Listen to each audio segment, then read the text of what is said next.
وعلیکم السلام ورحمۃ اللہ وبرکاتہ۔ سوال اس طرح سے ہے کہ کیا خواتین قبرستان میں جا سکتی ہیں یا نہیں؟ شرعی رہنمائی فرمائیں۔ اس مسئلے میں علماء کا اختلاف ہے۔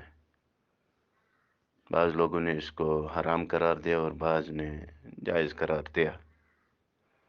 شروع میں یہ حکم جو ہے ممنوع تھا دونوں کے لیے۔ شروع میں یہ حکم جو ہے ممنوع تھا، ایک عمومی حکم تھا کہ منع ہے کہ قبرستان کی زیارت کرنا، قبروں کی زیارت کرنا جائز نہیں ہے۔ پھر جو ہے اس میں رخصت دی گئی،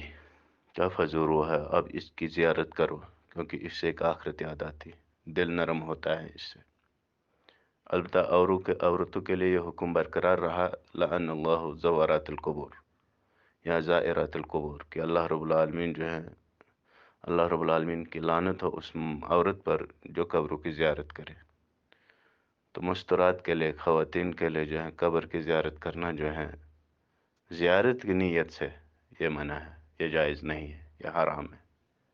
زیارت کی نیت سے قبرستان پر جانا ہے اسی غرض سے کہ میں زیارت کروں گی قبرستان کی یا کسی قبر کی،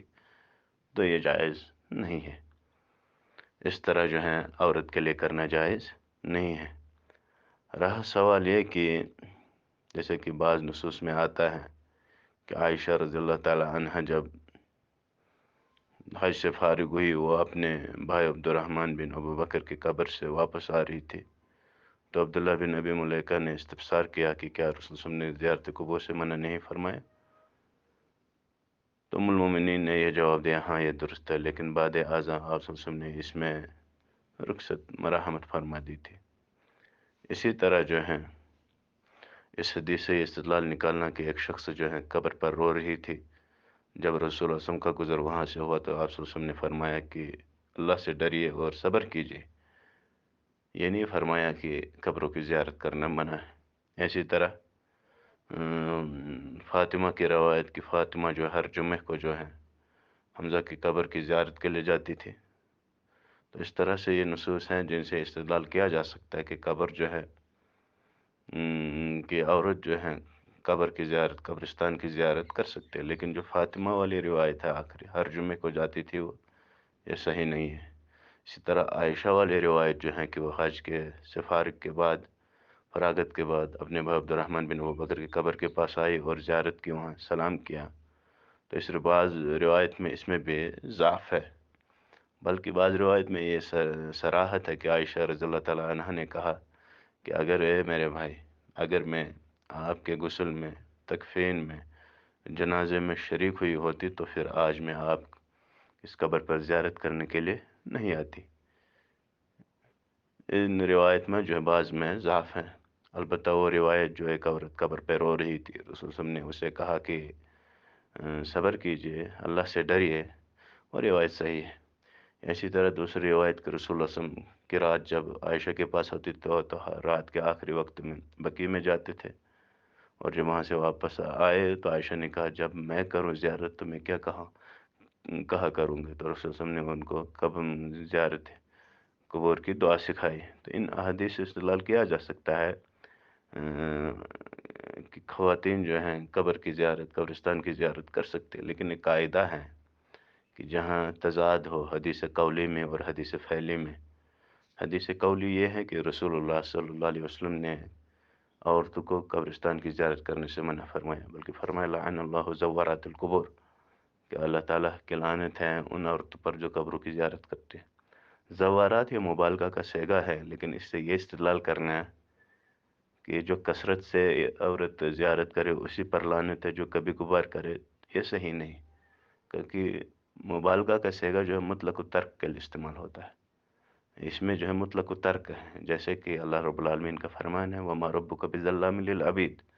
ظلام یہاں مبالغہ کا صیغہ، یہ نہیں کہہ سکتے یہاں کہ اللہ رب العالمین جو تھوڑا سا ظلم کرتا ہے، زیادہ نہیں کرتا، نہیں۔ اسی طرح زوارات جو ہیں مطلق و ترک یہاں اس کا معنی ہے کہ عورتوں کو جو ہے قبر کی زیارت جو مطلق چھوڑ دینا جو ہے وہ واجب ہے۔ تو حدیث قولی اور فعلی میں جہاں تضاد ہو، فعلی یہ ہے کہ جو استدلال کیا جاتا ہے جیسے عائشہ سے، فاطمہ سے، یا اس حدیث سے جو عورت ایک قبر پہ رو رہی تھی، تو ان اور رسول کا قول یہ ہے کہ قبروں کی زیارت کرنا مردوں یا عورتوں کے لیے جائز نہیں ہے، یہ حدیث قولی ہے۔ تو تضاد کی صورت میں حدیث قولی کو جو ہے حدیث فعلی پر جو ہے ترجیح دی جاتی ہے، تو اس لیے صحیح قول یہی ہے کہ قبروں کی زیارت عورتوں کے لیے کرنا جائز نہیں ہے۔ اسی طرح اگر جہاں حدیث قولی اور فعلی میں تضاد ہو، اگر جمع کی صورت ممکن ہو تو جمع بھی کر سکتے ہیں وہاں، جیسے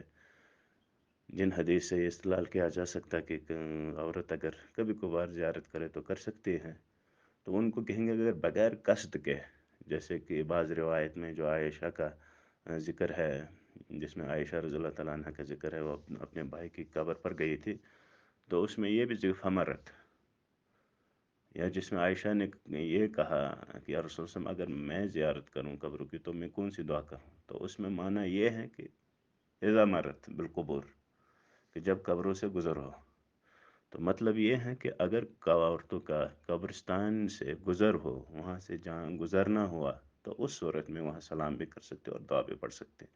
لیکن اسی نیت سے جانا قبرستان میں تاکہ میں زیارت کروں، سلام کروں وہاں، یہ جائز نہیں ہے۔ اگر اتفاقاً وہاں سے گزر ہوا عورت کا قبرستان سے، تو اس صورت میں جو ہے ان احادیث سے استدلال کیا جا سکتا ہے، سلام اور دعا وہاں کر سکتی ہیں، یہ اس کے لیے جائز ہے۔ اسی طرح اگر جمع کی صورت، یہ جو ہے ان حدیثوں میں جمع کی صورت ہے، اگر جمع کی صورت بھی ممکن نہ ہو تو پھر جو ہے اس کے بعد جو ہے نسخ کا مرحلہ آتا ہے، تو لگ بھگ اس میں جمع کی صورت جو ہے ٹھیک ہی ہے، اچھی صورت ہے یہ، کہ اگر عورت کا گزر قبرستان سے ہوا ہو، وہاں سے گزرنا اس کا پڑا کبھی کبھار اتفاقاً وہاں سے، تو اس صورت میں وہ وہاں سلام کر سکتی ہے اور دعا پڑھ سکتی، لیکن اسی نیت سے گھر سے نکلنا کہ میں قبرستان کی زیارت کروں، مردوں کی زیارت کروں، وہاں سلام کروں، دعا پڑھوں، یہ جائز نہیں ہے، اس لیے کہ رسول اللہ صلی اللہ علیہ وسلم کا فرمان ہے لعن اللہ زورات القبور یا زائرات القبور، کہ رسول اللہ صلی اللہ علیہ وسلم نے ان عورتوں پر، رسول نے فرمایا کہ ان عورتوں پر اللہ رب العالمین کی لعنت ہے جو قبروں کی زیارت کرتے ہیں۔ تو اس میں صحیح قول یہ ہے اولیاء اہل علم کے اقوال میں سے کہ عورت جو ہے اس نیت سے اگر قبرستان جائے تاکہ زیارت کرے، یہ جائز نہیں ہے، یعنی گھر سے اسی نیت سے نکلے کہ میں زیارت قبور کروں، یہ جائز نہیں ہے۔ صحیح قول یہ ہے کہ عورت کے لیے قبروں کی زیارت کرنا جائز نہیں ہے بلکہ حرام ہے۔ ہاں اگر کبھی کبھار جو ہے عورت کا قبرستان سے گزر ہوا، اچانک جو ہے وہ گزر رہی ہیں کہیں سے، تو قبرستان آیا وہاں سامنے سے یا کوئی قبر آئی، تو اس صورت میں وہاں سلام بھی کر سکتی ہے اور دعا بھی پڑھ سکتی ہے۔ حاضر وصلی اللہ علیہ نبینا محمد وعلیہ آلہ وصحبہ اجمعین۔